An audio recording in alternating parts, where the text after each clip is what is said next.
Baik, Assalamualaikum warahmatullahi wabarakatuh. Perkenalkan, nama saya Nika Rada Sukertiani dengan NIM 9214200036. Kelas A, jurusan akuntansi semester 3. Saya akan menjelaskan contoh soal mengenai revaluasi. Soalnya yaitu, Amelia pada tahun 2017 membeli aset tetap berupa mesin dengan harga perolehan 400 juta. Mesin tersebut termasuk dalam aset kelompok 2 dan selama ini perusahaan menggunakan metode penyusutan garis lurus. Pada awal tahun 2020, berdasarkan penilaian dari perusahaan jasa, penilaian yang diakui oleh pemerintah, nilai wajar dari mesin sebesar 600 juta. Apakah perusahaan sebaiknya melakukan revaluasi? Jika kondisi perusahaan diasumsikan sebagai berikut. Yang pertama, perusahaan tidak mempunyai rugi fiskal. Yang kedua, tahun 2015, perusahaan mengalami rugi fiskal sebesar 1 miliar. Dan sampai tahun 2017 baru sebesar 500 juta yang dikompensasikan dan laba tahun berjalan diprediksi 200 juta. Jawabannya yaitu, jika dilakukan revaluasi, harga perolehan dan nilai revaluasi sudah diketahui di soal. Harga perolehan mesin yaitu 400 juta, jadi kita tulis 400 juta.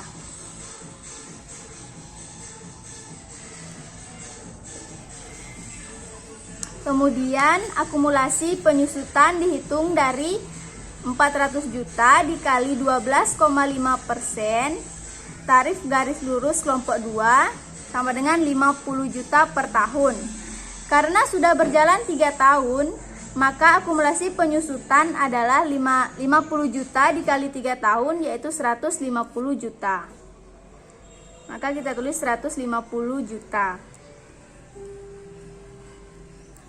Kemudian nilai buku mesin dihitung dari harga perolehan dikurang nilai buku mesin, yaitu 400 juta dikurang 150 juta, yaitu 250 juta.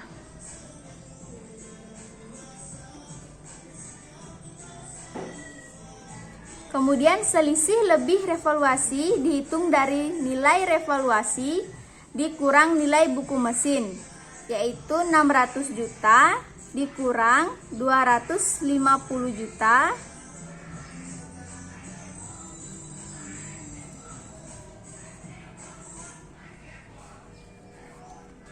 yaitu 350 juta.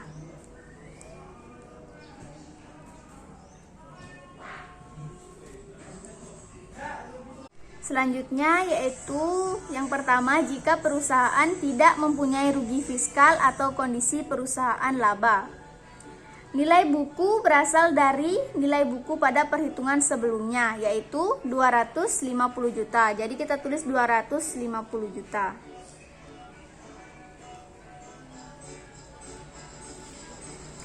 Nilai revaluasi berasal dari soal, yaitu 600 juta.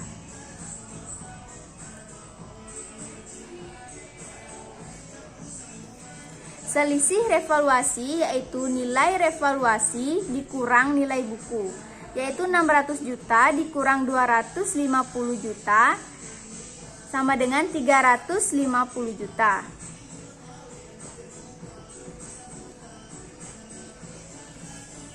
PPh final 10% didapatkan dari selisih revaluasi dikali 10%, jadi 35 juta. 35 juta. Kemudian laba berasal dari soal, yaitu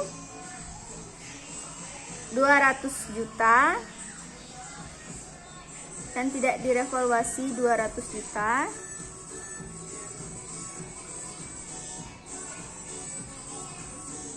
Penyusutan mesin didapatkan dari harga perolehan atau harga revaluasi dikali dengan tarif. Untuk revaluasi didapat dari 600 juta dikali 12,5%. Sedangkan untuk tidak revaluasi didapat dari 40 juta dikali 12,5%. Jadi penyusutan mesin 75 juta yang direvaluasi dan tidak direvaluasi 50 juta.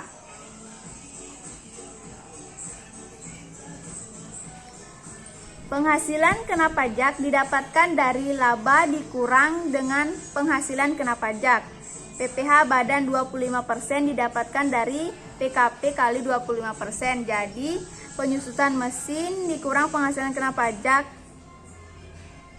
yaitu penghasilan kena pajak 125 juta pada revaluasi dan 150 juta pada tidak revaluasi.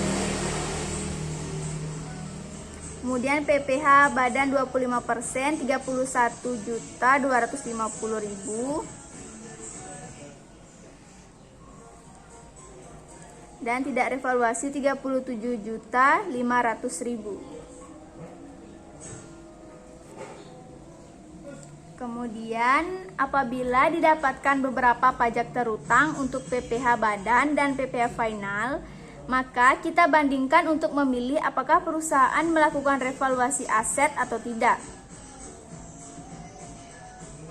Jadi revaluasi PPh final 10% 35 juta.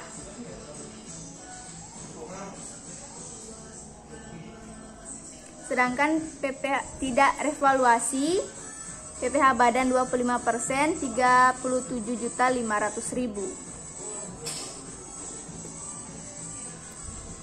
Dari tabel tersebut kita dapat melihat beberapa beban yang harus kita bayar apabila kita menggunakan revaluasi dan beberapa yang harus kita bayar apabila kita tidak melakukan revaluasi. Dari tabel tersebut diketahui bahwa pajak untuk melakukan revaluasi lebih rendah dibandingkan dengan apabila perusahaan tidak melakukan revaluasi. Sehingga kita seharusnya memilih melakukan revaluasi dengan menghemat sebesar 2.500.000. Selanjutnya yaitu jika kondisi perusahaan rugi. Apabila perusahaan dalam kondisi rugi, maka laba tahun berjalan bisa dijadikan pengurangan kompensasi di tahun sebelumnya selama masih belum 5 tahun. Dalam soal, karena tahun 2020 adalah tahun kelima, maka di tahun 2021 tidak lagi laba bisa dikompensasikan. Apabila seperti itu, maka perusahaan akan merugi sebesar 30 juta karena sisa 300 juta itu tidak bisa dikompensasikan atau hangus. Tabelnya yaitu pada tahun 2015 memiliki saldo rugi sebesar 1 miliar.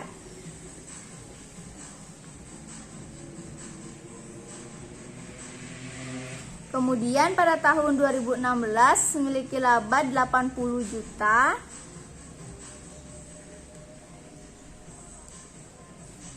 Dan rugi 920 juta.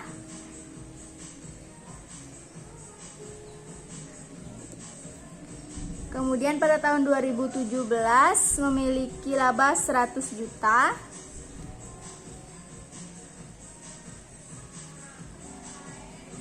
Dan ditutup oleh saldo rugi 820 juta.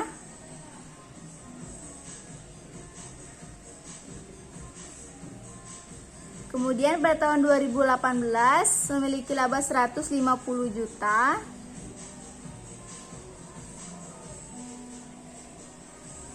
Dan ditutup oleh saldo rugi 670 juta.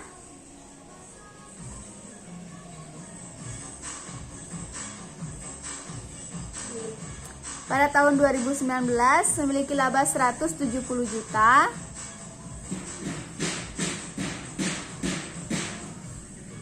Kemudian saldo rugi 500 juta.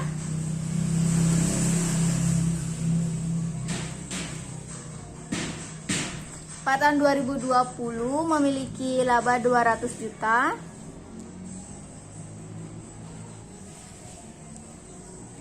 Dan ditutup oleh saldo rugi sebesar 300 juta.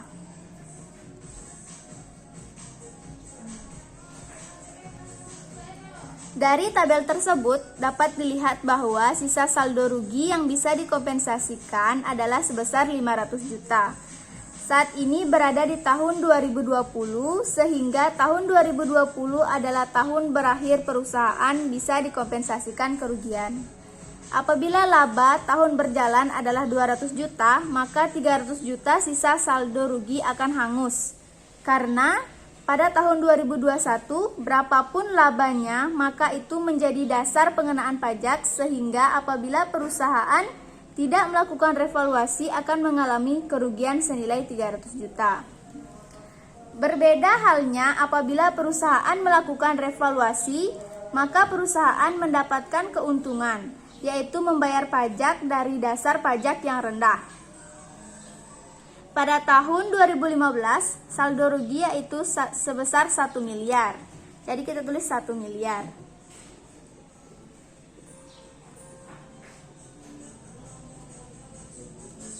Kemudian pada tahun 2016 memiliki laba 80 juta.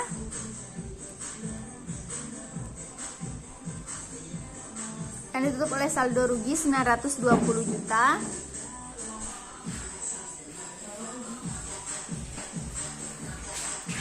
Pada tahun 2017 memiliki laba 100 juta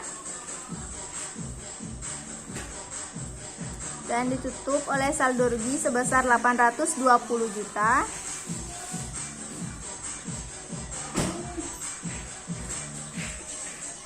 Pada tahun 2018 150 juta dengan saldo rugi 670 juta.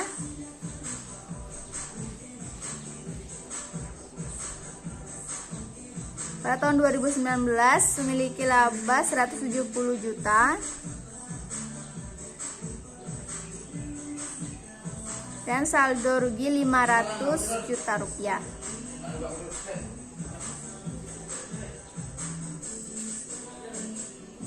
Kemudian pada tahun 2020 memiliki laba 200 juta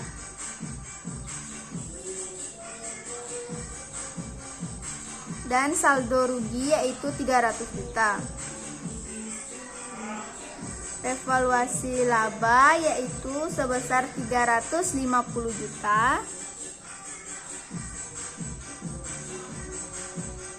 dan saldo rugi 50 juta.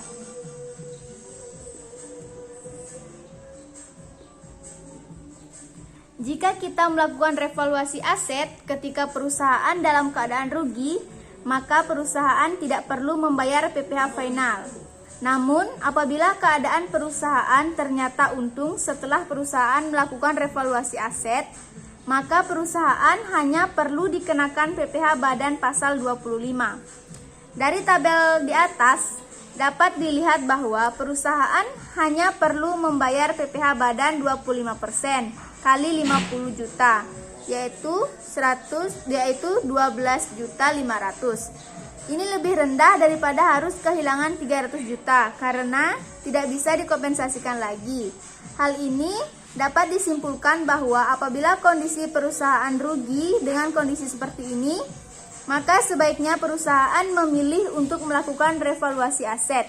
Baiklah, demikian yang dapat saya sampaikan, kurang dan lebihnya saya mohon maaf. Itulah sekian dari saya. Dan wassalamualaikum warahmatullahi wabarakatuh.